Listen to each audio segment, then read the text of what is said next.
When you're on the road cheering on your favorite football team, you need a comfortable room to come back to. With nearly 2,000 hotel locations, Hampton has free hot breakfast and free Wi-Fi to help you keep up with your team. Book now at Hampton.com. All right, welcome back to The Herd on ESPN Radio. And joining us now via the Subway Fresh Take Hotline is the MMQB.com's Peter King. And Peter, thanks for taking the time. Let's start with the Wes Welker suspension, 4 games for amphetamines. How surprised were you just by the fact that Wes Welker was involved in a suspension like this, and when he tells the Denver Post that, hey, I never knowingly took anything illegal and wondered, hey, it's possible at the Kentucky Derby that somebody might have slipped something into my drink. What's your take on that explanation? Well, first of all, I've got great respect for the guy, and I think I've always viewed what he's done, Ian, as, I've never had any reason to believe that, that he ever took anything. So obviously I was taken by surprise, as is the case with many of these cases. But again, we don't really know everything that goes on with these players clearly. And I think one of the problems that we face is that in reporting on stories like this is that because of the confidentiality in this program, I'm not going to be able to find out what the substance is precisely unless somebody like Wes Welker talks about it or says something about it or an agent talks about it. So, we basically now have some people saying that it is this sort of new this new drug Molly that people really don't know very much about, or it's an amphetamine, or it's Adderall. So the problem becomes in this whole thing that it's basically going to be Wes Welker's word against nobody because the NFL is not going to talk about it. I'm fairly sure the union is not going to talk about it. And the penalties are very, very strict. Players are responsible for what is put in their body. And so Wes Welker tested positive for this, and he's responsible, so he's got to go. Peter, I'm wondering, in all your years of covering the NFL as thoroughly as you have you ever found yourself actually believing one of these stories, whether it was Robert Mathis, his story, or Josh Gordon, his story, and now Wes Welker? Do any of them ring true to you, or we've heard a lot of athletes give a lot of tales and a lot of stories over the years after they get caught using a substance that's banned by their league? Is there a case or two that stands out to you where you actually did believe the athlete? That's a great question, Ian, and I often find myself being sympathetic to a guy like Wes Welker and wishing that the policy basically in the NFL, and I wish it was, and I hope the next time they do the collective bargaining agreement again in 2000, when they're negotiating for it in 2019 and 20, that they say, as a public service, we should put out what exactly was tested positive for, what the player tested positive for. I can't say that I've ever been overwhelmingly convinced that somebody didn't do something. And again, I don't have any reason to believe positively or negatively anything in this case other than Welker somehow ingested something, that triggered this positive test. But there have been some times where I've been more surprised than others, and this is one of those times. Peter King of the MMQB.com, a terrific website. How do you think this affects the Broncos? Now, I got to believe Peyton Manning is still going to be Peyton Manning. He's got a lot of weapons to work with, even without Welker. But they're upset, reportedly, because of the timing of the suspension in terms of their game planning. What kind of impact do you think this has on the game? The NFL almost always, I think the NFL probably felt in this case, because they like to hand down these suspensions before teams set their game plans. Mm-hmm.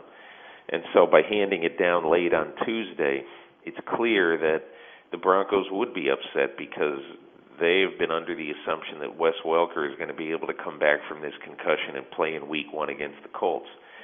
They get the rug pulled out from under him, so obviously now Adam Gase, the offensive coordinator, has to refine his game plan and change his game plan some. But the Broncos all along, I think when everybody thinks of the Denver offense, they think of Wes Welker in the slot, and he's their slot guy. Well, last year, more and more, they were using Jacob Tamme in the slot, reprising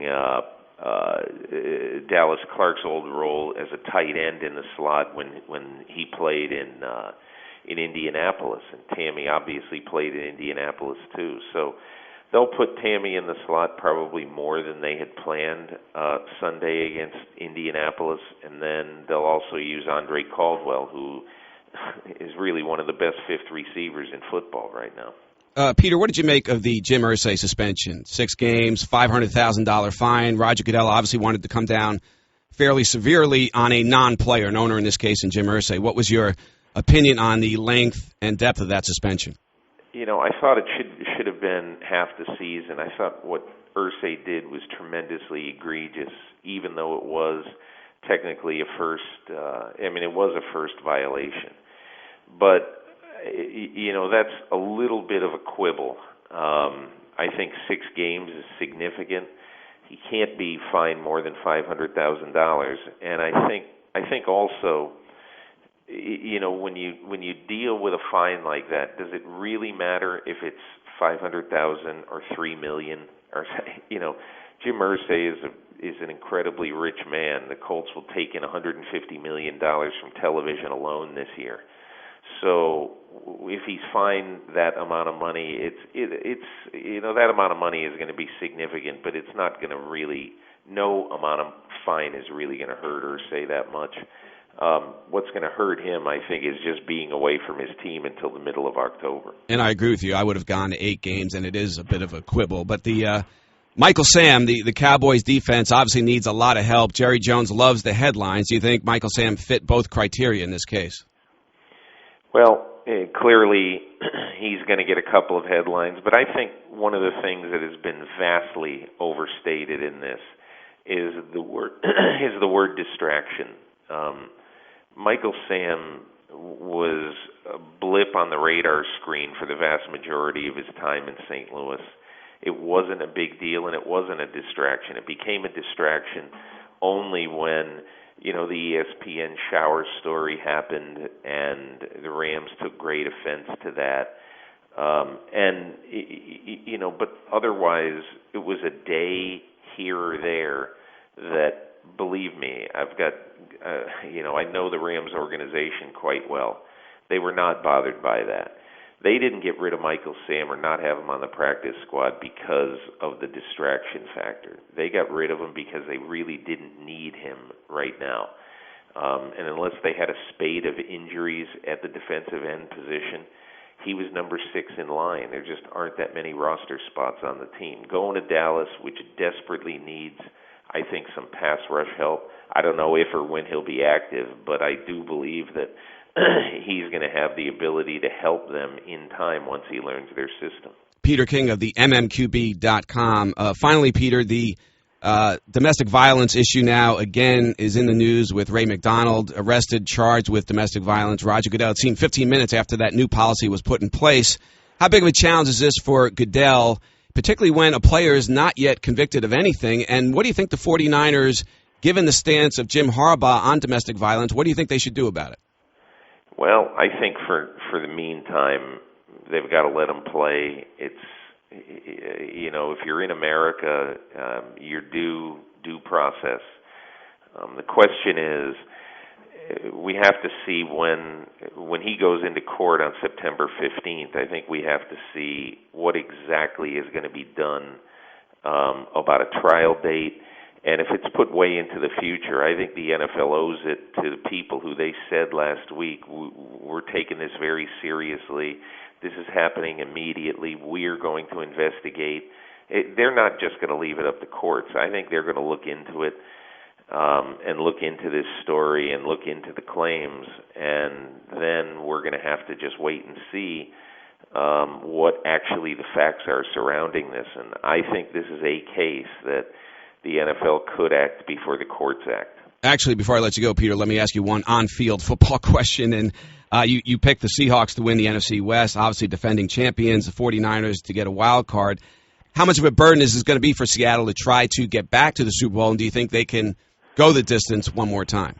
Well, I picked Green Bay, yet I expect Seattle to win Thursday night. The burden always comes up, is something that you can't necessarily see on September 3rd or whatever date it is, because the burden happens in unexpected places, in injuries, in a suspension, or in something that you can't foresee very often. And on paper, the Seahawks by far, or at least right now, look like the best team in the NFC West. But again, I look at history, which says that of the last 8 Super Bowl winners, and not including Seattle, but of the last 8 Super Bowl winners, none has won a playoff game the following year. So if you were to say, well, what don't you like about Seattle? I can't think of much other than I think their offensive line is a pretty big question mark.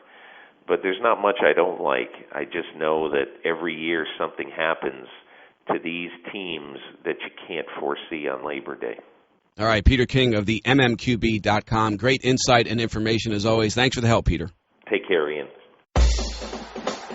When you're on the road cheering on your favorite football team, you need a comfortable room and a clean, fresh bed to come back to. Hampton gets that. We have nearly 2,000 locations with free hot breakfast to fuel you up before the game and free Wi-Fi so you can stay connected and keep up with your team wherever your travels may take you.